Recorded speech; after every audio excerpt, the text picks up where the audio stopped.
Most beginner photographers start with a wide-angle lens or maybe even a nifty 50. But if you really want to get better at photography, you need a telephoto lens. Not only does it let you get closer to your subject, but it also completely changes how your photos look, from compression to background blur to better compositions. So in today's video, I'm going to break down why you need a telephoto lens, how they make your photos look better, and what telephoto lens you should look at purchasing. Now, before we talk about why you need a telephoto lens, let's first talk about what a telephoto lens is. A telephoto lens is usually anything considered over 70 millimeters. Think the 70 to 200, the 100 to 400, and even a lens like the 300 or 600 millimeter lens. These are all telephoto lenses. But Zach, what's the main benefit to shooting with a telephoto lens aside from just being able to zoom in and get closer to your subject?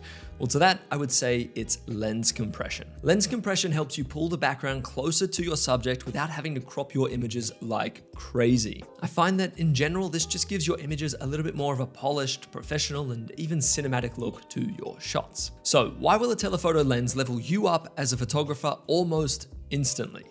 It's a great question. I find that when shooting with telephoto lenses, you are almost forced to look for better and more compelling compositions. See, when you're shooting with a wide-angle lens, you're shooting everything. You're just capturing one kind of frame or shot. Maybe you adjust things a little bit, get a little bit more foreground, just maybe go up and get a little bit more sky, or whatever the case, you're shooting really wide and you're just capturing an entire scene in one photo, but that's completely different to when you're shooting with a telephoto lens. When you're shooting with a telephoto lens, you've got to be so much more intentional about what does and doesn't make it into your shot, and you've also got to take so much more time to make sure everything in your image is looking good. Now, you're also going to get better background blur and better subject separation. You don't need to be shooting with a lens that lets you stop down to like f1.2 or f1.4 to get that dreamy, cinematic, blurry looking background.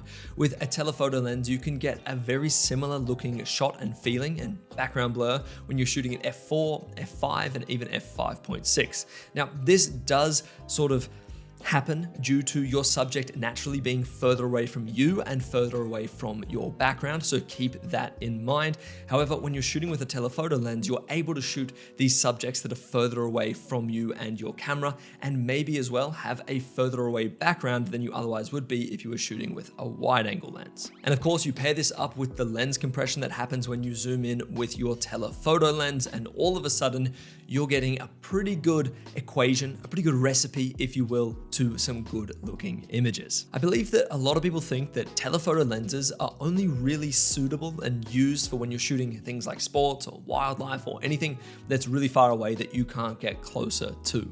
But honestly, I find shooting pretty much anything with a telephoto lens to be incredibly challenging, which is really good for leveling up as a photographer, but also rewarding because some of the images that you can pull off are incredible. Portraits almost always look more flattering when shot on a telephoto lens. The compression makes your subject stand out, you get a beautiful background blur, and you also avoid the distortion that wide-angle lenses can create. I also find that street photography can become a whole lot easier as well, and arguably even more enjoyable. Instead of getting up close and making people feel uncomfortable when you're taking photos of them, you can capture candid shots from a distance while staying almost unnoticed. That isn't to say though that a lens like this isn't going to get you a load of attention on the street, but it just allows you to take photos of things, of people, of natural scenes taking place on the street more naturally and more candidly because you're able to capture them from further away. Landscape photography as well also gets a completely different spin on it too.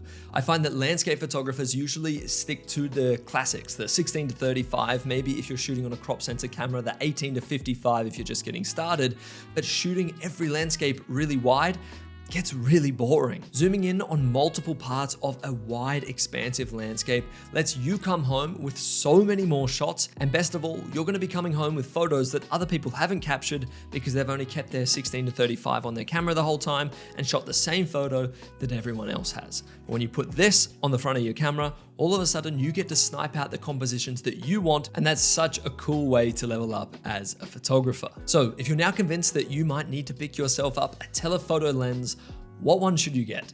because there are so many to choose from. I find that the best all-rounder lens is the 70-200. It's a perfect balance between versatility, compression, and subject separation, and it works for portraits, events, travel, street photography, and so on. You can pretty much shoot every single style of photography with a 70-200. However, if you want something more affordable, something like the 55-200 or 55-250 or the 70-300 from most camera brands are going to be pretty affordable. And if you're into seriously shooting wildlife or sports, the 100-400, 100-500, or even if you wanted to go crazy, even going up to 600 millimeters, they're all really, really good options. But here's the good news. You don't need to get an f2.8 version. I know the 70-200 f2.8 is such a staple telephoto lens, something that a lot of people strive and aspire to pick up, but you don't need that. Shooting with an f4 lens or even an f5.6 lens is gonna get you 99% of the results you'd otherwise get with that 2.8 lens, but at a fraction of the cost. My telephoto lens of choice is the Sony 70-200 f4 Mark II Macro. I personally think that this lens is almost like the best middle ground. It's not too big when you take everything off, including